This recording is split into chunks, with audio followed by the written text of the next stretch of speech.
Adu elektabilitas Capres-Cawapres terus memanas. 3 pasang calon seolah ingin membuktikan tingkat keterpilihan melalui survei sejumlah lembaga.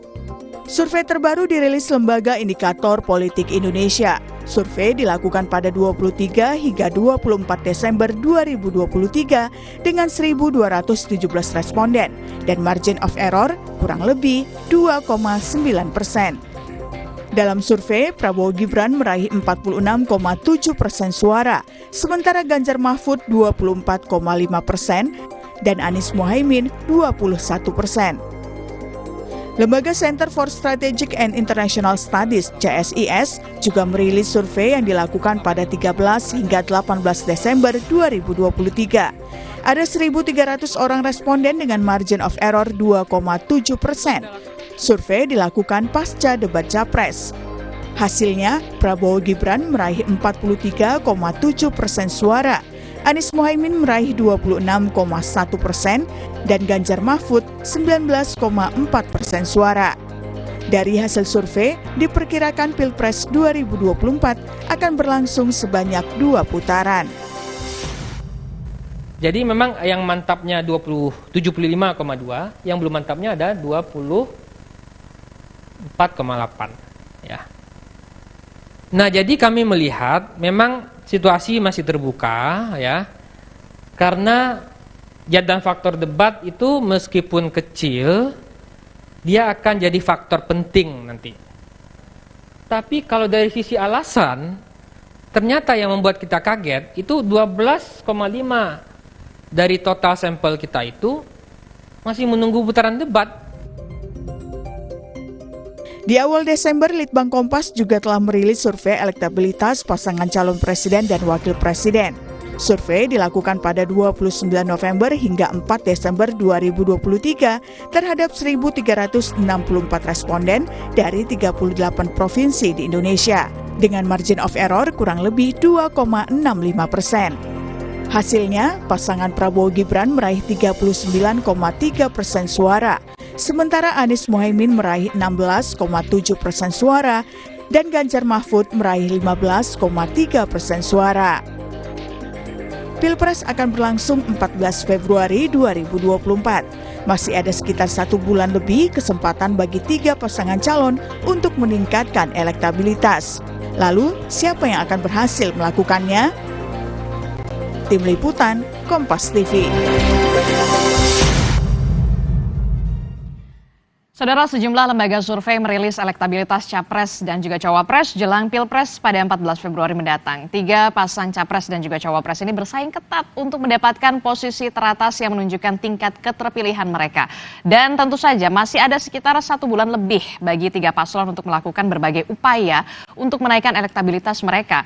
Kita akan bahas di pagi hari ini soal ini bersama dengan sejumlah narasumber yang sudah ada di studio. Ada juru bicara Timnas Anies Mohaimin, sudah ada Mas Zulfikar Amir. Selamat pagi, Assalamualaikum Mas Zul. Waalaikumsalam, selamat pagi Mbak, apa kabar? Baik, Alhamdulillah. Dan juga ada juru bicara dari TPN Ganjar Mahfud, sudah ada Mas Ciko Hakim. Selamat pagi, Assalamualaikum Mas Ciko. Waalaikumsalam. Dan juga ada melalui sambungan telepon, ada juru bicara TKN Prabowo Gibran, ada Bang Aceh Hasan. Selamat pagi, Assalamualaikum Bang Aceh. Selamat pagi, Assalamualaikum, Waalaikumsalam warahmatullahi wabarakatuh. Ya, dan juga ada pengamat politik dari Universitas Al-Azhar Indonesia, ada Kang Ujang Komarudin. Assalamualaikum Kang Ujang. Waalaikumsalam warahmatullahi wabarakatuh, Mbak Disti. Iya, ini hari Jumat terakhir menjelang pergantian tahun, kita masih membahas soal bagaimana adu elektabilitas Capres dan juga Cawapres, adu strategi. Masih ada 46 hari lagi lah kira-kira bagaimana ketiga paslon ini untuk meyakinkan publik sebelum hari pencoblosan ya pada 14 Februari. Nah, saya ingin tanya dulu ke pasangan Amin dan juga Ganjar Mahfud dulu nih. Ini kan kalau kita lihat dari sejumlah lembaga survei ini persaingannya ketat sekali nih antara Amin dan juga Ganjar Mahfud. Silakan Mas Zul. Ya, terima kasih. Pertama-tama saya mau kasih perspektif dulu bagaimana kita melihat hasil survei yang diberikan oleh beberapa pollster ya. Kebetulan saya seorang akademisi dan saya juga pernah melakukan beberapa survei di beberapa negara gitu. Poin pertama yang ingin saya katakan bahwa yang namanya survei itu bukan ilmu pasti, oke? Dan banyak tingkat probabilitas yang harus kita lihat di situ. Kedua adalah bahwa survei-survei yang dilakukan oleh beberapa pollster yang seperti yang kita lihat yang mencoba mengukur elektabilitas ini sebenarnya walaupun menggunakan metode ilmiah yakni ilmu statistik, tapi sebenarnya bukan sains karena tidak memenuhi dua syarat. Pertama, kalau memenuhi syarat sains itu dia harus membuka datanya setransparan mungkin. Kedua, harus ada disclosure of interest, ya kan. Nah, itu baru bisa dikatakan sains. Tapi kalau kita lihat kan sebenarnya tidak memenuhi. Tapi bukan berarti saya mengatakan bahwa hasil survei ini tidak valid. Ya, kita menjadikan hasil survei ini sebagai rujukan untuk memahami dinamika yang ada di masyarakat. Berarti bukan sebagai acuan satu-satunya Oh, gitu? bukan. Tetapi kita tidak perlu mengglorifikasi ini sebagai sebuah fakta yang valid, yang akurat ya. Tetapi sekedar rujukan tambahan untuk melihat dinamika yang terjadi di masyarakat. Karena kan hasil survei ini selalu dinamis kan. Tetapi kita akan selalu menekankan politik gagasan di mana kita ingin agar masyarakat paham apa yang ingin kita tawarkan ke masyarakat dan bagaimana kita melakukannya jika nanti pasangan Amin itu diberi amanah untuk memimpin Republik Indonesia. Nah, kalau Amin sendiri punya survei internal sendiri, bagaimana hasilnya? Tentu kita punya survei internal sendiri dan tentu kita tidak akan share juga karena itu masing-masing paslon pasti melakukan hal yang sama ya.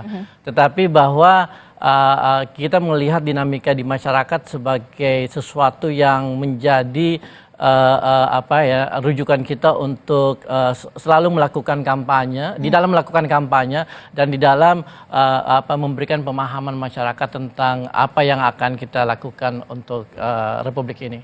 Mas Ciko, kalau tim Amin sendiri tidak menjadikan hasil survei ini sebagai acuan utama, kalau Ganjar Mahfud sendiri? Pastinya sama ya kira-kira, karena kan memang satu hal yang sering ada dipertanyakan kepada kami beberapa hari ini, apakah khawatir dengan hasil survei yang ada. Justru kami ingin balik bertanya tanpa ingin menafikan teman-teman lembaga survei ya. Dengan hasil-hasil surveinya itu kami ingin bertanya kepada asosiasi lembaga survei, apakah tidak khawatir dengan hasil-hasil survei yang ada karena rentang suara di antara satu survei dengan survei yang lain itu melebihi rentang margin of error. Margin of error itu kan artinya masyarakat umum juga harus tahu bahwa ketika melihat hasil survei ada berbagai macam angka di situ, salah satunya margin of error. Margin of error adalah toleransi kesalahan, tingkat toleransi kesalahan pada survei tersebut. Saya kasih contoh, misalnya Kompas toleransinya cukup tinggi ya, mereka Litbang Kompas itu 6 sekian persen kalau nggak salah. Tapi Kompas mensurvei Pak Ganjar itu di angka 16 atau 17% kalau nggak salah. Nah, tadi survei yang tadi disampaikan di layar kaca itu tadi kan 26% ke Pak Ganjar. Jadi kan sedangkan indikator ya kalau nggak salah ya. Nah, indikator ini margin of error-nya tidak sampai 3%. Nah, jadi angkanya aja jadi mana yang salah, mana yang ini. Jadi kita tidak mau terlalu jauh mengatakan bahwa ini survei ini dibayar oleh lawan atau lain-lain. Kita nggak mau ke sana. Tetapi kami ingin mengatakan adalah metode-metodenya harus dipertanyakan ya kan, secara saintifik mana yang benar, mana yang salah, dan kenapa rentangnya selalu jauh. Dan ini terjadi di berbagai hasil survei, bukan hanya yang kedua ini, tetapi dalam beberapa bulan, 2 bulan terakhir khususnya. Nah, ini yang tentu kita juga punya survei sendiri, tapi sama dengan Mas Zulfikar tadi, tentu kita tidak akan buka di sini. Tetapi pada prinsipnya ini hanya menjadi salah satu acuan, dan tentu apapun hasil survei dari lembaga manapun tetap menjadi bahan evaluasi buat. Oke, kalau tadi kita sudah melihat bagaimana Timnas Amin, kemudian Ganjar Mahfud, Bang Aceh, ini kan kalau dari beberapa lembaga survei pasangan Prabowo Gibran ini bisa dikatakan ya di atas angin lah. Seperti apa? Ya, pertama tentu kita harus menyampaikan terima kasih ya kami kepada para lembaga survei tersebut yang telah melakukan riset, dan kami harus hormati hasil riset tersebut karena terus terang saja kami sangat terbantu dengan apa yang dilakukan oleh lembaga riset. Dan sekali lagi bahwa dari sejak awal lembaga riset itu sudah mendisklaimer, pertama tentu dari aspek metodologi, yang kedua dari aspek soal time atau waktu dari riset tersebut. Dan mereka dari sejak awal kan mengatakan bahwa riset ini jika dilakukan pada saat survei itu dilakukan maka hasilnya adalah sekian. Dan alhamdulillah pasangan kami yang diunggulkan dari sekian banyak lembaga survei. Dan saya kira sebagai masyarakat yang dibesarkan dalam tradisi akademik, tentu kita harus percaya terhadap apapun lembaga survei tersebut. Apalagi kita tahu bahwa lembaga survei memiliki asosiasi yang bisa melakukan penjaminan mutu atau metodologi terhadap lembaga survei itu. Misalnya seperti ROP, Persepi, dan lain sebagainya. Nah, yang ketiga, bagi kami, tentu kami tidak ingin jumawa terhadap hasil yang dilakukan oleh lembaga survei tersebut. Ya. Kenapa? Karena bagi kami, sekali lagi, ini kan dinamikanya masih sangat panjang, karena baru nanti 48 hari lagi kita 46, akan, Bang Aceh. 46 hari lagi, kita akan menuju pada pencoblosan. Karena itu ada berbagai tahapan yang tetap harus dilakukan, masa kampanye masih terbuka lebar, debat pun juga masih tersisa, ada 4 kali debat gitu ya, yang itu saya kira masih memungkinkan terjadinya apa yang disebut dengan swing voters dan undecided voter yang dimungkinkan bagi proses perpindahan pemilih, dan undecided-nya juga saya kira masih cukup memungkinkan. Walaupun tentu sekali lagi kami terus menjaga tren kenaikan tersebut, karena alhamdulillah saya kira semua lembaga survei mengatakan bahwa pasangan kami adalah pasangan yang memiliki keunggulan, termasuk diantaranya adalah survei yang dilakukan oleh lembaga seperti Kompas, Litbang Kompas yang melakukan riset tersebut. Nah, yang terakhir misalnya indikator politik Indonesia juga sama demikian. Tapi cukup puaskah tim Prabowo Gibran dengan beberapa hasil dari lembaga survei ini? Kami harus lebih kerja keras lagi untuk bisa memastikan kemenangan, karena target kami ingin 1 putaran gitu ya. Nah, tentu sekali lagi kemudian dalam 46 hari ke depan kami menginginkan agar bagaimana perdebatannya sekali lagi adalah perdebatan gagasan, perdebatan kampanye yang menawarkan program, sehingga bagi kami seperti misalnya dalam debat cawapres kemarin kami meyakini betul bahwa pada awalnya masyarakat sangat underestimate terhadap Mas Gibran, tetapi dengan penampilan beliau yang sangat baik, menjelaskan tentang visi misi, itu menurut saya salah satunya yang bisa menambah elektibilitas terhadap pasangan kami gitu ya. Jadi momen-momen penting bagi upaya meningkatkan elektibilitas akan tetap kami jaga supaya keunggulan dari pasangan kami akan kami bisa pastikan begitu.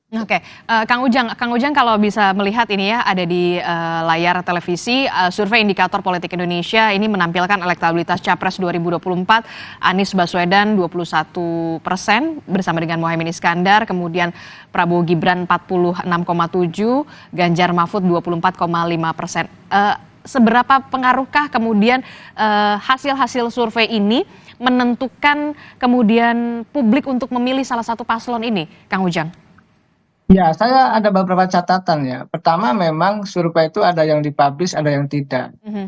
Yang kedua juga, lembaga survei juga ada yang mereka objektif, ada yang juga subjektif. Artinya terkadang mereka juga merangkap sebagai konsultan gitu kan. Ini juga menjadi problem. Tetapi ketika metodologinya dilakukan dengan baik gitu ya, ketika surveinya dilakukan dengan objektif, maka kita harus menerima sebagai sebuah kajian ilmiah yang merepresentasikan ya katakanlah hasil yang dianggap benar begitu. Tetapi tidak sedikit juga yang lembaga survei katakanlah yang memainkan angka-angka. Tetapi kalau saya melihat kan begini sebenarnya, ada rangkaian survei yang biasanya dilakukan oleh lembaga survei, biasanya berkala, biasanya 4 bulan terakhir gitu, dari mulai bulan Oktober, November, Desember, Januari gitu, biasanya rangkaian. Nah, biasanya lembaga survei yang memiliki rangkaian survei yang terukur gitu ya, yang objektif, yang jelas gitu, dengan metodologi yang bisa dipertanggungjawabkan, maka itulah survei yang dianggap katakanlah kita anggap yang mendekati katakanlah survei yang mendekati kebenaran. Tetapi kalau surveinya ujuk-ujuk gitu ya, bahasa awam gitu ya, ujuk-ujuk, tahu-tahu muncul lembaga survei mensurvei dengan angka tertentu gitu ya, dengan katakanlah memenangkan capres-cawapres tertentu, nah ini patut dicurigai. Tetapi biasanya lembaga survei yang besar gitu ya, yang mereka sudah paham betul terkait dengan persoalan survei dan soal pemenangan pemilu, mereka berkala melakukan survei jauh-jauh hari sehingga mereka bisa mengukur tingkat katakanlah kenaikan maupun kekurangan atau stagnasi daripada kandidat-kandidat itu. Tetapi saya tidak ingin mengupas apakah lembaga survei itu objektif atau tidak. Paling tidak ya memang saya ingin katakan survei yang membentuk opini pasti. Karena biasanya begini, apalagi nanti misalkan kalau ada 2 putaran. Ya biasanya kalau ada 2 putaran, mereka itu masyarakat, tim sukses, partai-partai, biasanya mereka akan condong kepada mereka yang dianggap potensi besarnya menang. Mereka akan bergabung seperti itu biasanya. Oleh karena itu, dalam konteks ini saya melihat ya lembaga survei harus punya tanggung jawab. Tapi memang harus dipublish 2 hal. Pertama adalah bahan mentahnya. Jadi sebenarnya bahan mentahnya harus dipublish seperti apa sehingga kita semua rakyat percaya bahwa memang itu adalah survei yang benar. Yang kedua, dananya harus kita publish dari mana? Apakah dari dana pribadi, pribadi tapi bohong, ataukah dari kandidat atau dari partai politik? Itu harus diungkapkan sehingga memang betul survei itu dilakukan secara objektif sehingga bisa dipertanggungjawabkan secara ilmiah pada publik. Tapi saya meyakini ya lembaga-lembaga survei yang besar itu bagaimanapun ya mereka punya tanggung jawab moral untuk katakanlah tidak memanipulasi angka ya. Seperti itu Mbak Adisti. Kang Ujang, kalau kita melihat ini kan bisa dikatakan dari Litbang Kompas saja undecided votersnya saja tinggi begitu. Lalu seberapa pengaruhkah kemudian hasil-hasil survei ini untuk membentuk opini publik? Ya, saya sudah katakan juga ke Kompas TV ya, teman-teman media lain. Dari awal, sejak debat pertama, selalu ditanya ya, seberapa besar, seberapa efektifkah untuk menaikkan elektabilitas. Memang tidak ada ukuran, saya melihat ya, apakah besar atau kecil. Tapi saya mengatakan, besar atau kecil, sedikit banyak akan berpengaruh. Tetapi pengaruhnya tadi kepada swing voters, kepada undecided voters, ataupun mereka yang galau, yang belum yakin itu. Nah, debat itu menjadi instrumen atau bridging ya, jembatan, mereka akan menentukan. Makanya tadi di lembaga survei tertentu yang dipublish oleh Kompas tadi, ada 12% yang menunggu debat sampai akhir. Artinya debat ini menentukan membangun opini termasuk preferensi pemilih, tetapi pemilih yang masih galau tadi. Saya ke Mas Zulfikar. Mas Zulfikar, ini kan masih sisa 46 hari, bukan waktu yang kemudian sebentar lah ya, tapi bisa dikatakan mepet juga begitu ya. Nah, strategi Amin sendiri bagaimana untuk kemudian membentuk narasi publik yang bisa dikatakan positif untuk merebut suara hati, terutama undecided voters? Betul, jadi sejak masa kampanye dimulai sebulan yang lalu, Paslon Amin itu secara konsisten mendekati para voters, khususnya di kalangan generasi milenial dan generasi Z, di mana kita menawarkan program-program yang akan menyelesaikan masalah mereka di kemudian hari. Solusi, ya kan, solusi misalnya soal perumahan, soal lapangan pekerjaan, lalu kemudian kesempatan untuk mendapatkan membangun karir, lalu kemudian penerapan prinsip-prinsip meritokratik, anti ordal dan sebagainya gitu ya. Jadi kita terus-menerus melakukan kampanye di segmen-segmen populasi yang menurut kita itu sangat kritis untuk kemenangan Paslon Amin. Kalau untuk Bang Aceh sendiri, untuk Prabowo Gibran seperti apa? Kalau ini kita melihat sisa 46 hari lagi, Bang Aceh, kalau misalkan tim Amin ini sendiri menawarkan solusi kepada Gen Z, kemudian milenial begitu ya. Nah, kalau pasangan Prabowo Gibran sendiri seperti apa?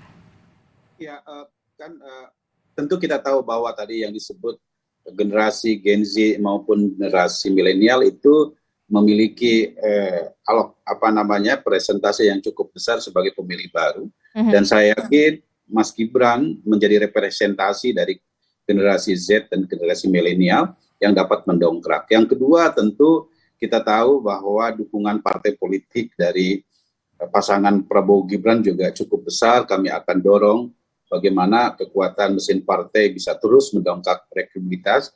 Dan yang ketiga, tentu yang tadi disampaikan di awal oleh kami, bahwa kami akan memanfaatkan momen-momen di mana debat capres, debat cawapres yang masih tersisa ini untuk menawarkan gagasan. Di samping tentu kami akan memanfaatkan pada 1 bulan terakhir ini untuk turun ke masyarakat, ya, tidak hanya capresnya juga cawapresnya, untuk bisa memastikan bahwa kantong-kantong di mana kami memiliki elektabilitas yang kurang optimal, kami ingin optimalkan, ya. Dan kami optimis bahwa dengan cara begitu kami bisa mendulang suara sehingga target kami untuk 1 putaran bisa kami capai begitu. Tapi tentu sekali lagi ini masih dinamis, kami menekankan kepada tim pun untuk jangan jumawa, tebarkan kebaikan, ajak kepada masyarakat untuk menawarkan program-program unggulan kami, sehingga masyarakat tertarik untuk dapat bersama kami menjadikan Indonesia maju di tahun 2045. Jadi intinya bahwa kami sekali lagi menekankan untuk melakukan aksi-aksi simpatik daripada menyerang paslon yang lain. Itu saya kira itu prinsip yang kami lakukan. Oke, Mas Ciko. Ya, salah satu strateginya adalah menyerang paslonnya Mas Aceh, ya, bercanda Mas Aceh. Jadi strateginya tentu satu ya, apa yang menjadi core daripada perjuangan Pak Ganjar dan Pak Mahfud adalah kedekatan kami kepada rakyat, keberpihakan kami kepada rakyat. Jadi kalau kita bicara presentasi, oke, Gen Z dan Gen milenial memang mengambil porsi yang begitu besar. Tapi kalau kita bicara soal profesi, petani, UMKM maupun nelayan juga mengambil porsi yang hampir sama dengan jumlah Gen Z dan Gen milenial. Ya, disitulah juga concern-concernnya pun ada yang sama. Satu, tentang lapangan pekerjaan. Kalau kita bicara petani, tentu dia memikirkan lapangan pekerjaan buat anaknya yang tidak serta-merta harus menjadi petani juga. Nelayan juga begitu. Harga kebutuhan bahan pokok misalnya. Nah, hal-hal seperti itulah yang menjadi concern kami, dan itu yang akan kami terus galakan, gencarkan, mensosialisasikan visi misi kami di sana. Semua visi misi kami itu berkaitan dengan rakyat. Ketika kita bicara ekonomi baru pun seperti digital ekonomi gitu misalnya, itu juga terkait dengan UMKM. Kita bicara dengan ekonomi biru, itu terkait dengan meningkatkan harkat kesejahteraan nelayan, dan itu yang menjadi concern kami. Dan satu hal lagi, bahwa kami juga akan terus menggencarkan capres dan cawapres kami untuk turun ke bawah, tidak hanya relawan maupun caleg-caleg. Nah, jadi langsung belusukan begitu maksudnya? Langsung belusukan, dan ini juga yang cukup aneh buat kami melihat hasil-hasil survei, karena Pak Ganjar sendiri adalah yang kami lihat dibanding dengan paslon lain yang paling sering turun ke bawah, bahkan sampai nginep ke rumah warga. Jadi ini indikator-indikatornya juga menarik, kenapa Pak Prabowo dan Pak Gibran bisa begitu tinggi. Nah, itu perlu dilihat dari mana, ya kan? Apakah dari rekam jejak tentang pelanggaran HAM, apakah dari aksi nepotisme di MK-MK. Nah, ini yang menjadi perhatian kami, dan kami berharap juga masyarakat tidak begitu saja menelan mentah-mentah hasil survei yang ada, dan bisa menilai dengan baik dan objektif. Tapi kalau timnya Ganjar Mahfud sendiri punya survei internal sendiri?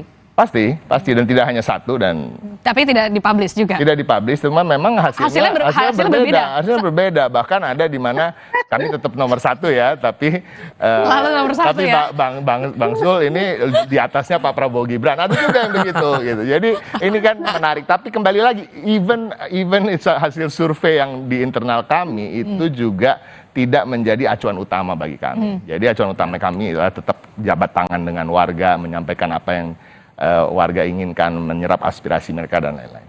Kita akan lihat bagaimana kemudian masih ada 46 hari lagi, begitu, apalagi nanti pekan depan juga akan ada debat capres. Ini juga bisa dikatakan ya sedikit berpengaruh atau tidak, nanti kita akan tanya ke Kang Ujang sendiri. Termasuk juga tadi Bang Aceh sudah melontarkan bagaimana 1 putaran. Waduh, ini luar biasa ya, yakin, optimis, tetap harus diutamakan ya. Tapi jangan dijawab dulu, kita akan jeda sejenak, tetaplah bersama kami di Sapa Indonesia Pagi.